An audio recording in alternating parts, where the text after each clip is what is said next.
जी नाजरीन, अहम खबर शामिल करते हैं कराची ज़िला मलीर से, जहां पर SHO ही सहाफ़ियों का दुश्मन बन गया।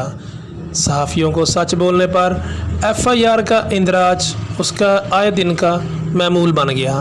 तफसीलात से हमें आगाह कर रहे हैं हमारे नुमाइंदे इफ्तिखार अहमद अवान। जी इफ्तिखार अहमद अवान, बताइएगा क्या तफसीलात हैं। जी, आप सबको मालूम है जिस तरह कराची के क्या पूरे मुल्क में हालात ख़राब थे। हमें अपने कारोबार तक चलाना मुश्किल हो गए थे। अपने बच्चे को तालीम के असूल के लिए स्कूल तक ना भेज सकते थे। हमें एक सोच थी कि कहीं बम धमाका ना हो जाए, कहीं हमारे बच्चे अगवा ना हो जाएं। फिर हमारे साफ़ी भाइयों ने और पुलिस के बहादुर जवानों ने कमर कसी और इन मुल्क के दुश्मनों को पकड़ कर बंद किया। कुछ को जहन्नम रसीद किया और कुछ मुल्क छोड़कर भाग खड़े हुए। साफ़ी बरादरी और पुलिस के जवानों ने मिलकर मुल्क से दहशतगर्दी ख़त्म की, एक ने पकड़ कर और एक ने लिख कर। लेकिन हमें इंतहाई अफसोस के साथ कहना पड़ रहा है कि कुछ पुलिस की पाक वर्दी में काली भेड़ें साफ़ियों को और पुलिस को आपस में लड़ाना चाहती है।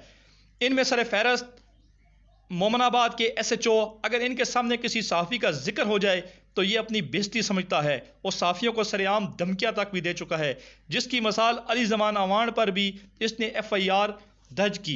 साफ़ी अली ज़मान अवान ने पोल न्यूज़ से बात करते हुए कहा कि SHO सरेआम मंशियात फरोशों और कब्ज़ा माफिया की सरपरस्ती करता है। जब हमने इनको इस अमल से रोका तो उन्होंने मुझ पर FIR दर्ज कर दी।